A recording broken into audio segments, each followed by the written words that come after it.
Hey guys, how's it going? This is Natinator, and welcome back to a new Creepypasta reading. I got an email from the author of this story to narrate this one, and I actually didn't mind it. I've worked in a very similar setting to the one in this story, and I would be lying if I said that thoughts, like the things that happen in this story, didn't cross my mind while I was working there. Well, too long didn't read. Government buildings are creepy, yo. Anyway, this is definitely a slow burn story, and it is titled, Not Afraid of the Dark. Now as always, turn out the lights, get comfortable, and let the story begin.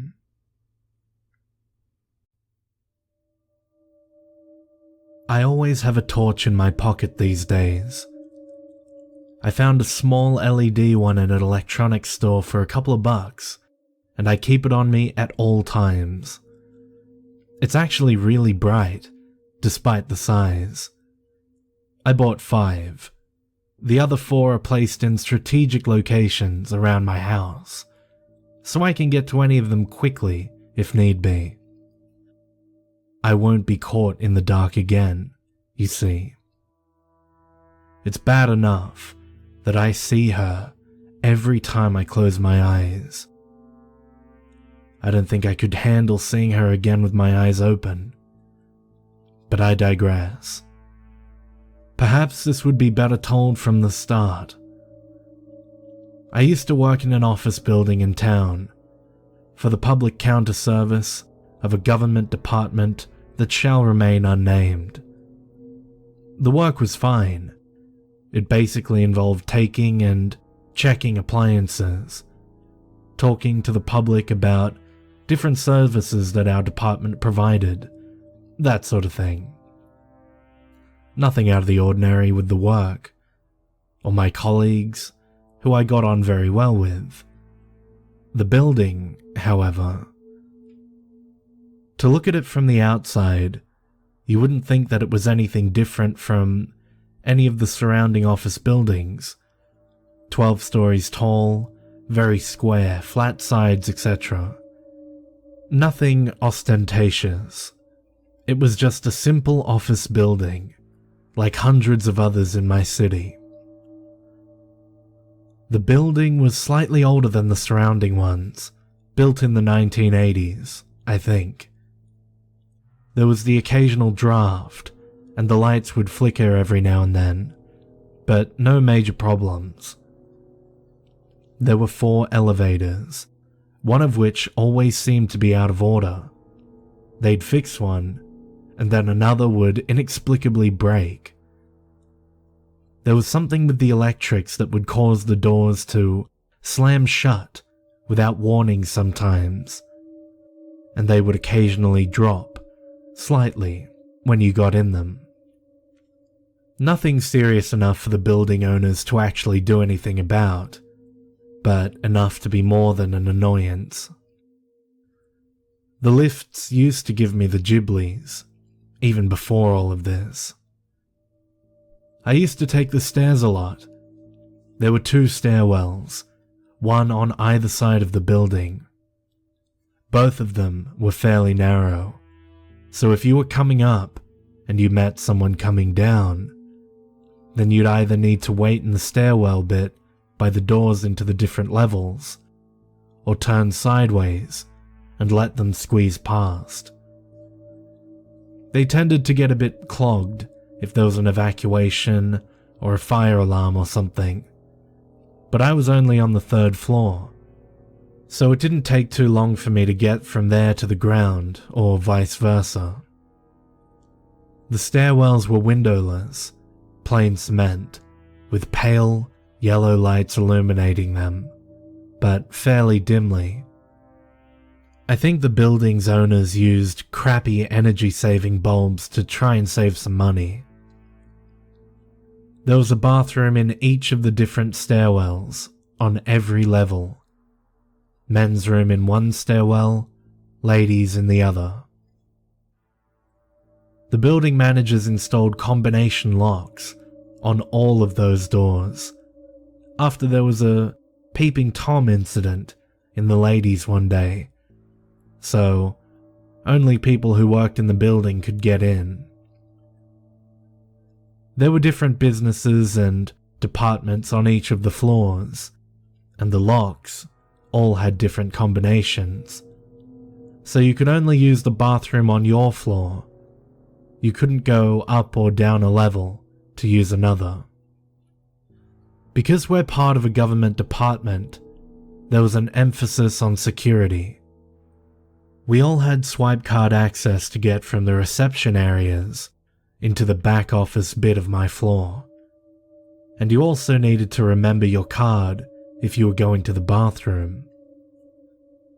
The doors to the stairwells had the same magnetic safety locks as the doors to the back area, and although you could get out by pushing a button to release the lock, you had to swipe your card to get into the floor from the stairwell. If you were in the bathroom, there was a similar button you had to press to get back into the stairwell. It's hard to pinpoint when the trouble started. It's not like somebody clicked their fingers and everything turned on like a light switch. I'm assuming you've heard the story about how a frog put in boiling water will jump straight out, but if you put the frog in cold water and bring it slowly to the boil, it'll stay in, happily boiling to death without realizing. Had the situation gone from normal to messed up in a hurry, then I probably would have got the hell out of there, and quickly. But like they say, hindsight has 20/20 vision. There was an imbalance of girls to guys who worked at my office, so I quite often had the men's room to myself. Nothing like being able to go in peace, you know? The earliest occasion of anything weird happening I can remember, I was going off to the bathroom, which involved walking through the reception area. I pressed the button to let me into the stairwell, and was in the stairwell, keying in the code to let me into the men's, and the stairwell door shut behind me. There was nothing out of the ordinary in this. The door was on one of those hinges, which makes it close automatically. What was weird was that the second that door shut, I got a shiver up my spine. Everything was suddenly quiet, almost oppressively silent. The noise of the radio and the people in the waiting room had been completely cut off when the door shut. When normally, you could hear things even when in the bathroom. I didn't think too much of it at the time, but I didn't take my time as I normally might have. I got in, did what I needed to, and got out of there, quickly. The feeling of unease faded as I came back into the brighter lights of the waiting room. From there, everything was normal for days, possibly weeks. I'm a little fuzzy on the actual time frame, as a lot of the stuff that happened took place over a longish period of time. A few smallish things happened here and there. The odd cold spot, the odd shiver, like when you feel you're being watched. But I just put it down to stress and kept going with my job and my life. Like I said earlier, I got on well with my colleagues and my boss. Most of us were of a similar age, mid-20s, and every now and then, we'd go out for a few post-work drinks on a Friday, let loose a little, de-stress from the week. One Friday, we'd closed up the public counter, and all the customers were gone, and we were packing up and getting ready to head out. I excused myself to use the men's room before we went out, but when I opened the stairwell door, I noticed that it seemed dimmer than normal in the stairwell. The light at the top of the flight of stairs to the floor above had blown. As I turned to the right to key in the code to the bathroom door, I saw something out of the corner of my eye in the gloom at the top of the stairs. Something, and I can't be any more descriptive than that. Something flashed across my vision. A dark shape, going from right to left, from the door by the bathroom at the top of the stairs, around the corner to the next flight, and out of my line of sight. It was fast, impossibly fast. Like watching a movie and fast forwarding to 4 times the normal speed. I couldn't see any details. It was just a black shape. But it seemed darker than the lack of light surrounding it somehow. The movement was the worst though. Despite the speed, it didn't seem to blur or sway at all. It was a scuttle more than anything. I swung around, away from the bathroom door, and stood frozen at the bottom of the flight of stairs, staring transfixed up into the gloom at the top. I don't know how long I stood there for, but I was frozen in place, too scared to move. The next thing I can remember, a hand clamped down on my shoulder. "Nate, what are you doing, man?" It was my boss. Come to find out what was taking so long. There was something," I stammered, trying to get the words out. My boss looked quizzically at me, one eyebrow raised. "What was it?" I turned to look up the stairs again. Everything seemed less dim than it had been a moment ago.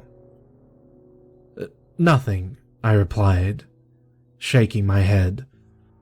"Must have been a trick of the light. Been meaning to get my eyes tested." "Then let's get the hell out of here and off for some drinks," my boss exclaimed. Later at the bar, surrounded by my colleagues, laughing and joking about the week's events, everything seemed fine with the world. It was warm and bright in the bar, and my sense of dread had completely gone. Had I known what was to come, however, then I probably would have been feeling very different indeed. Things seemed fairly normal for a while after that. I came back to work after the weekend, got on with my job, tried to put what I'd seen, or what I thought I'd seen anyway, out of my mind. My job had some perks, one of which is that the department would pay for an eye test and new glasses if you needed them, so I got that done. The optometrist said my eyes hadn't deteriorated at all in the 5 years since my previous eye test. But it was probably time for a new pair of glasses anyway. About a month after the last incident, I was heading to the gym after work, so I headed to the bathroom to get changed so I could run there. We'd turned out most of the lights, but it wasn't dark yet outside, so the place was still well enough lit to see in, although not nearly as bright as with the lights on. Because the public reception area was shut for the day due to the time, I used the public bathroom attached to the waiting area to put on my gym clothes. I put my earbuds in and cranked up the volume on my MP3 player, getting myself in the mood for the run, when I heard screaming. It's hard to describe exactly how it sounded. It was definitely female, but it sounded raw, like it came from a throat full of razor blades, if that makes any sense. It sounded impossibly loud and close, but at the same time, like it was coming from miles away. I yanked out my earbuds, unlocked the door, and sprinted out into the waiting room, fully expecting to see someone being murdered. It was deserted, completely empty, not a soul in sight. I looked around slowly, listening hard, trying to see or hear what had been screaming. I turned back toward the public bathroom from which I'd come, and I could see the mirror and myself in it. And I could see something dark looming over my shoulder. I spun on the spot, bracing myself as I did so. But there was nothing there. I looked back to the mirror, but whatever had been there a second ago was gone. I scrambled for my swipe access cards, used them to open the door to the back part of the office, and ran in there, where my boss was sitting at his desk, packing up for the day. "Did you hear that?" I half shouted. He looked confused. "Hear what?" "I heard someone screaming." He got up quickly, and we walked into the waiting room, both listening hard. After a minute, he turned to me. "I didn't hear anything, Nate," he said. "Are you okay? You've seemed a little off lately." To his credit, my boss looked genuinely concerned. He was easily the best manager we'd ever had, and really looked after all of his staff. "If you need some time off, just let me know. You have plenty of leave saved up." He left the offer hanging. I don't know," I replied. "I'll let you know." I turned and headed for the lifts. The sense of unease and dread I had felt was back, and much harder to shake this time. What the hell was I seeing or hearing? And what the hell could I do about it? Like I said earlier, had this stuff happened at the same time, I probably would have bailed on my job and tried to find somewhere else. For God knows what reason though, I decided to stick it out, see if things would get better. Benefits of hindsight, right? Things started to get worse from here. I'd get chills walking through parts of the office, or while sitting at my desk. I put in requests to the property service to have the air conditioning looked at, but everything came back as normal. The lights above my desk would flicker occasionally, no matter how many different bulbs I had maintenance swap out. I'd see shapes moving in dark corners on the edge of my vision, and they'd be gone when I turned to face them. My health started to deteriorate. I was jumpy and tired a lot, losing weight, and my workmates were noticing the change. I wasn't sleeping well. My dreams were plagued by shapes moving in the darkness, just outside of my line of sight. I had to leave the lights on at home when I tried to sleep. I was too scared of what would happen if I awoke in the dark.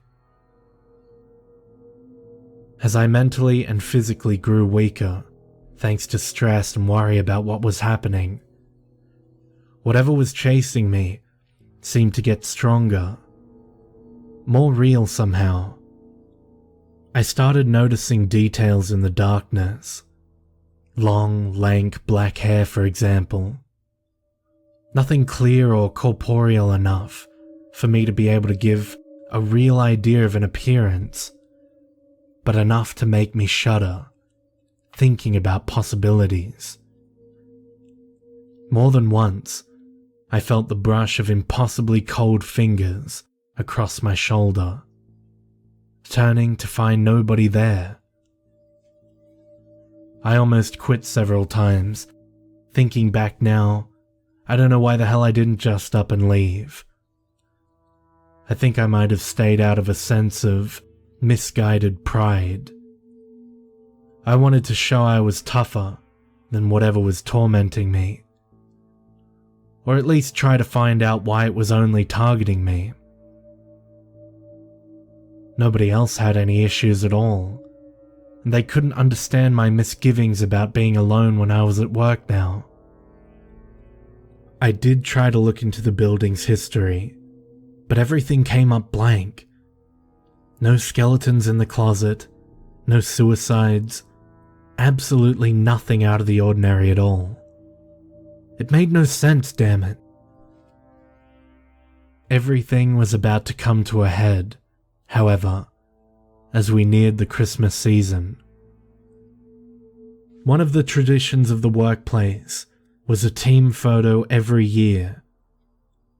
We would all get dressed up in our best to have the photo professionally taken, and then the photo would be blown up and hung out back. This year, though, they didn't hang the photo. The day came and went as normal. We lined up together and had the photo taken.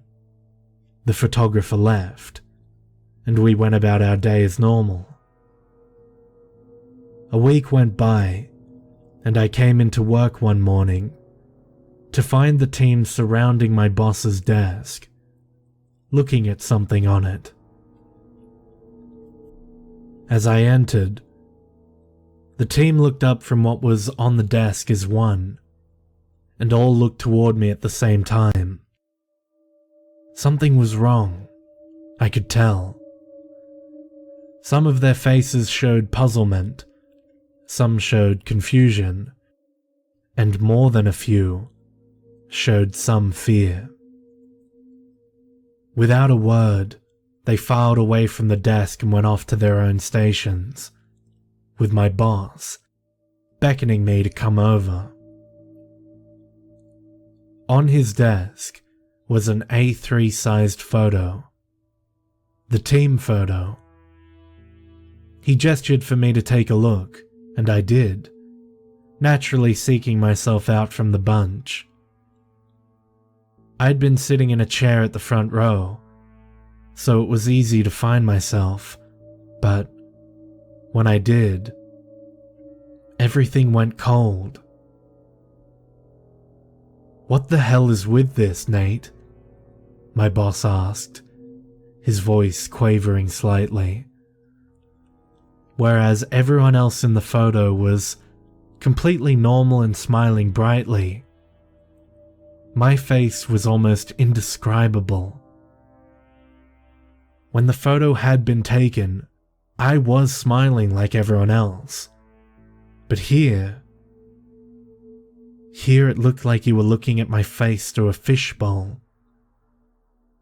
I was distorted, stretched out. I looked in pain. My mouth stretched much wider than it normally would, eyes slightly crazed. And that wasn't even the worst part. There was something standing behind me. Again, to the eye it was nothing more distinct than a dark shape. No details could be made out, but the way it loomed over me, it was menacing, malevolent even. The hair on the back of my neck rose as I looked at the photo. "I don't have a clue, Michael. Something up with the camera lens, maybe? I had considered telling him the truth, that there was something that seemed to be after me. But that's a good way to end up as the crazy guy in the office. As things were, I wasn't even completely sure that I wasn't already the crazy guy. The photo went in the bin. The next day, I found myself posted to a different part of the office, the banking room. For security purposes, the banking room was completely internal and windowless, with swipe card access in from the back area of the office. Once again, the doors would lock magnetically, and you had to push a button on the wall in order to release the locks to get out. My boss thought some time away from the counter would do me some good, and he'd arranged for an appointment with work-provided counseling services for me. An hour or so into the day, I felt a chill settle into the room. I looked at the thermostat on the wall and was surprised to see it unchanged. Then, the lights began to flicker. They flicked on and off again. I spun on my chair, looking for a cause, but finding none. I spun back toward the desk and came face to face with a nightmare. The dark shape was on the desk. I recoiled in horror, pushing my chair back to the opposite wall, trying to put some distance between myself and it. But the room was small, and I hit the shelves lining the wall behind me, tumbling to the floor as I did so. For the first time ever, I could clearly see detail in the darkness, which would seem to solidify for a split second after the lights flickered off, and then fade in the light when they came back on again. The figure was a girl. At least, it was the semblance of a girl. She could have been anywhere between 16 and 50. She was crouched in a squatting position on the desk, knees near her head, hands on the flat desktop, long hair hanging down over her features. She seemed to be looking past me, but then the head turned, slowly, ever so slowly, and her gaze met mine. Oh God, those eyes. They were entirely black, but in different shades, so you could make out the different parts, where the white would normally be, the iris, the pupils. Those eyes were full of madness, of hatred, and of hunger. The perverse, unsettling hunger of a thing that desired something sitting just outside its grasp.